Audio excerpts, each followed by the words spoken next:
ನಂದಿವಾಹನ ನಾಗಭೂಷಣ ದೋಷ ನಾಶ ವಿನಾಶನ ಸೃಷ್ಟಿಕಾರಣ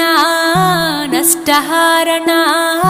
తమోరజో సత్వగుణ విమోచన మాఘమాసమున కృష్ణపక్షమున చతుర్దశి నడి జామురాతిరిన మహాలింగమే ఉద్భవించెనట బ్రహ్మ విష్ణువుల అహం అనిగెనట సృష్టికి మూలం నీవని తెలిసి సాగిలబడి నీ మహిమకు మొక్కే అదే మహాశివరాత్రి వెలిసినట అరే ఓ జంగమా విభూది లింగమా పక్కన పార్వతమ్మ తలపై గంగ